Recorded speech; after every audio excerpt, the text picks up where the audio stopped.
നമസ്കാരം. പ്രാദേശിക വാർത്തകൾ വായിക്കുന്നത് അനിൽ ചന്ദ്രൻ. പ്രധാന വാർത്തകൾ. പ്രധാനമന്ത്രി നരേന്ദ്രമോദി ഇന്ന് ഷാങ്ഹായ് കോർപ്പറേഷൻ ഓർഗനൈസേഷൻ ഉച്ചകോടിയുടെ പ്രാരംഭ സമ്മേളനത്തെ അഭിസംബോധന ചെയ്യും. സംസ്ഥാനത്ത് ഒരിക്കലും നടപ്പാകില്ലെന്ന് കരുതിയ പല പദ്ധതികളും കിഫ്ബി സഹായത്തോടെ പ്രാവർത്തികമാക്കിയതായി മുഖ്യമന്ത്രി പിണറായി വിജയൻ. 15ാം കേരള നിയമസഭയുടെ 14ാം സമ്മേളനം സെപ്റ്റംബർ 15-ന് ആരംഭിക്കും.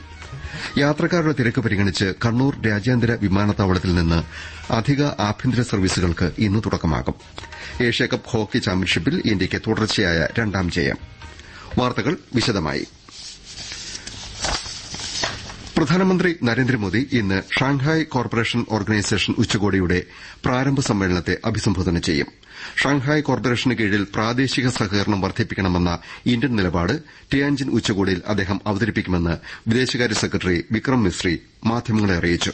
പ്രാരംഭ സമ്മേളനത്തിന് ശേഷം നരേന്ദ്രമോദി റഷ്യൻ പ്രസിഡന്റ് വ്ളാഡിമിർ പുടിനുമായി ഉഭയകക്ഷി ചർച്ച നടത്തും. Desk report.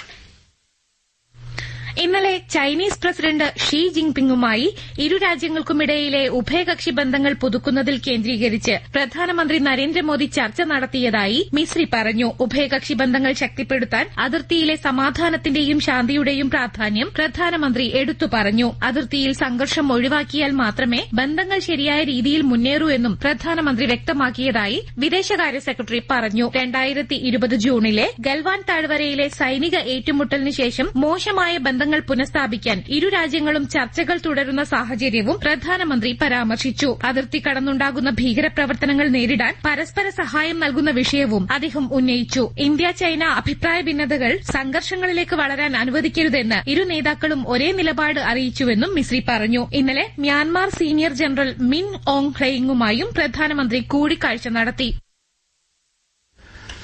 രാഷ്ട്രപതി ദ്രൌപദി മുർമുവിന്റെ 3 ദിവസത്തെ കർണാടക തമിഴ്നാട് സന്ദർശനം ഇന്ന് ആരംഭിക്കും. മൈസൂരുവിലെ all India institute of speech and ഹിയറിംഗിന്റെ വജ്രജൂബിലി ആഘോഷങ്ങളിൽ രാഷ്ട്രപതി പങ്കെടുക്കും.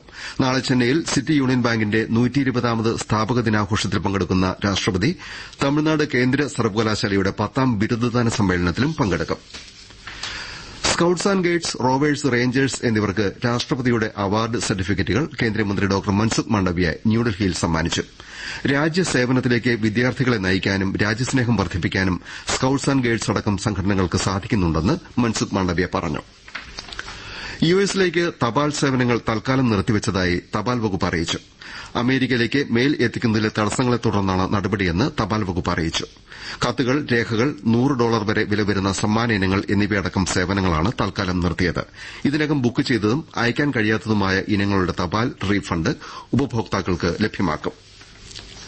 എണ്ണ കമ്പനികൾ വാണിജ്യ എൽപിജി സിലിണ്ടറിന്റെ വില 51 രൂപ 50 പൈസ കുറച്ചു. 19 കിലോ വാണിജ്യ എൽപിജി സിലിണ്ടറിന് 1580 രൂപയാണ് പുതുക്കിയ വില. എന്നാൽ ഗാർഹിക സിലിണ്ടർ വിലയിൽ മാറ്റമില്ലെന്ന് കമ്പനികൾ അറിയിച്ചു. രാജസ്ഥാൻ കേന്ദ്രമായി പ്രവർത്തിക്കുന്ന foundation to educate girls globally എന്ന സംഘടനയ്ക്ക് 2025ലെ മഗ്സസെ പുരസ്കാരം ലഭിച്ചു. ഇന്ത്യയിലെ ഗ്രാമീണ മേഖലയിൽ വിദ്യാഭ്യാസപരമായി പിന്നാക്കം നിൽക്കുന്ന പെൺകുട്ടികളുടെ ഉന്നമനത്തിനുവേണ്ടി ലാഭേച്ഛയില്ലാതെ പ്രവർത്തനം നടത്തിയതിനാണ് പുരസ്കാരം. ഏഷ്യയിലെ നോബൽ സമ്മാനം എന്ന് വിശേഷിപ്പിക്കുന്ന റമൻ മഗ്സസെ പുരസ്കാരം ലഭിക്കുന്ന ആദ്യ ഇന്ത്യൻ സംഘടനയാണിത്. 2007ൽ സഫീന ഹുസൈനാണ് foundation to educate girls globally എന്ന സംഘടന സ്ഥാപിച്ചത്. 67ാമത് രമൺ മഗ്സസെ പുരസ്കാരം നവംബർ 7-ന് മനില മെട്രോപൊളിറ്റൻ സിറ്റി തിയേറ്ററിൽ നടത്തും. സംസ്ഥാനത്ത് കിഫ്ബി സഹായം പ്രയോജനപ്പെടുത്തിയതിലൂടെ ഒരിക്കലും നടപ്പാകില്ലെന്ന് കരുതിയ പല പദ്ധതികളും പ്രാവർത്തികമാക്കിയതായി മുഖ്യമന്ത്രി പിണറായി വിജയൻ പറഞ്ഞു. അതിൽ പ്രധാനപ്പെട്ട ഒന്നാണ് വയനാട് തുരങ്കപാതയുടെ നിർമ്മാണമെന്ന് അദ്ദേഹം അഭിപ്രായപ്പെട്ടു. പാതയുടെ നിർമ്മാണം ആനക്കാംപൊയിൽ സെന്റ് മേരീസ് സ്കൂൾ ഗ്രൌണ്ടിൽ ഉദ്ഘാടനം ചെയ്യുകയായിരുന്നു അദ്ദേഹം. വിഴിഞ്ഞം തുറമുഖം, ഗെയിൽ വാതക പൈപ്പ് ലൈൻ, പെരിമൺ പവർ ഹൈവേ, ദേശീയപാത, ജലപാത തുടങ്ങിയ പദ്ധതികൾ നിരവധി പ്രതിസന്ധികൾ തരണം ചെയ്ത് പൂർത്തിയാക്കാൻ ഗവൺമെന്റിന് സാധ്യമായെന്നും മുഖ്യമന്ത്രി പറഞ്ഞു. ഹിമാചൽ പ്രദേശിൽ കുടുങ്ങിയ 18 മലയാളി ടൂറിസ്റ്റുകൾക്ക് സുരക്ഷ ഉറപ്പാക്കണമെന്ന് മുഖ്യമന്ത്രി പിണറായി വിജയൻ ഹിമാചൽ മുഖ്യമന്ത്രി സുഖ്വിന്ദർ സിംഗ് സുഖുവിനോട് അഭ്യർത്ഥിച്ചു. മിന്നൽ പ്രളയത്തെ തുടർന്ന് കൽപ്പ എന്ന സ്ഥലത്താണ് മലയാളികൾ കുടുങ്ങിയത്. ഇവരെ രക്ഷപ്പെടുത്താൻ അടിയന്തര ഇടപെടലുണ്ടാകണമെന്ന് മുഖ്യമന്ത്രി ആവശ്യപ്പെട്ടു. മിന്നൽ പ്രളയമുണ്ടായ ഹിമാചൽ പ്രദേശിലെ ജനങ്ങൾക്ക് കേരളത്തിന്റെ ഐക്യദാർഢ്യവും മുഖ്യമന്ത്രി അറിയിച്ചു. 15ാം കേരള നിയമസഭയുടെ 14ാം സമ്മേളനം സെപ്റ്റംബർ 15-ന് ആരംഭിക്കും. സെപ്റ്റംബർ 20 മുതൽ 28 വരെ ഇടവേളയ്ക്ക് ശേഷം 29-ന് സമ്മേളനം പുനരാരംഭിക്കും. ഒക്ടോബർ 1 മുതൽ 5 വരെയും ഇടവേളയായിരിക്കും. ഒക്ടോബർ 10 വരെയാണ് നിയമസഭ സമ്മേളിക്കുന്നത്. പ്രാദേശിക വാർത്തകളാണ് കേൾക്കുന്നത്. അമീബിക് മസ്തിഷ്ക ജ്വരം ബാധിച്ച് കോഴിക്കോട് മെഡിക്കൽ കോളേജ് ആശുപത്രിയിൽ ചികിത്സയിലായിരുന്ന കുഞ്ഞ് മരിച്ചു. ഓമശ്ശേരിയിലെ ദമ്പതികളുടെ 3 മാസം പ്രായമായ കുഞ്ഞാണ് മരിച്ചത്. 1 മാസമായി ചികിത്സയിലായിരുന്നു. പരിശോധനയിലൂടെ അമീബിക് കേസുകൾ കണ്ടുപിടിക്കുന്നതുകൊണ്ടാണ് കേരളത്തിൽ അമീബിക് മസ്തിഷ്ക ജ്വരം കൂടുതലായി റിപ്പോർട്ട് ചെയ്യുന്നതെന്ന് മന്ത്രി വീണ ജോർജ് അറിയിച്ചു. കോഴിക്കോട്ട് ഹെൽത്ത് കോൺക്ലേവിൽ സംസാരിക്കുകയായിരുന്നു മന്ത്രി. നവീകരണം പൂർത്തിയായ പാലക്കാട് വാളയാർ ജലസേചന പദ്ധതി കനാലുകൾ രാവിലെ എലപ്പുള്ളിയിൽ മന്ത്രി റോഷി അഗസ്റ്റിൻ ഉദ്ഘാടനം ചെയ്യും. 16 കോടി രൂപ ചെലവിലാണ് നവീകരണ പ്രവൃത്തികൾ പൂർത്തിയാക്കിയത്. ജൽജീവൻ മിഷൻ പദ്ധതിയിൽ കോട്ടായി ഗ്രാമപഞ്ചായത്തിൽ പൂർത്തീകരിച്ച കുടിവെള്ള പദ്ധതിയും മന്ത്രി ഉദ്ഘാടനം ചെയ്യും. തുടർച്ചയായ മഴയിൽ സംസ്ഥാനത്തെ അണക്കെട്ടുകളിലെ ജലശേഖരം 80% ഉയർന്നു. കെഎസ്ഇബിയുടെ കീഴിലെ ഇടുക്കിയടക്കം അണക്കെട്ടുകളിൽ 3280 ദശലക്ഷം യൂണിറ്റിലധികം വൈദ്യുതി ഉൽപ്പാദിപ്പിക്കാൻ ആവശ്യമായ വെള്ളമുണ്ട്. ഇടുക്കിയിൽ നിന്ന് ജില്ലാ പ്രതിനിധി രതീഷ് കൃഷ്ണ. കഴിഞ്ഞ 5 വർഷത്തിനിടയിലെ ഏറ്റവും മികച്ച രണ്ടാമത്തെ ജലശേഖരമാണ് ഇപ്പോൾ സംസ്ഥാനത്തെ അണക്കെട്ടുകളിലുള്ളത്. 2022 ഇതേ കാലയളവിൽ അണക്കെട്ടുകളിൽ 3434.385 ദശലക്ഷം യൂണിറ്റ് വൈദ്യുതിക്കാവശ്യമായ ജലമുണ്ടായിരുന്നു. മുൻവർഷം 2763.912 ദശലക്ഷം യൂണിറ്റ് വൈദ്യുതിക്കാവശ്യമായ ജലമാണ് എല്ലാ അണക്കെട്ടുകളിലുമായി ഉണ്ടായിരുന്നത്.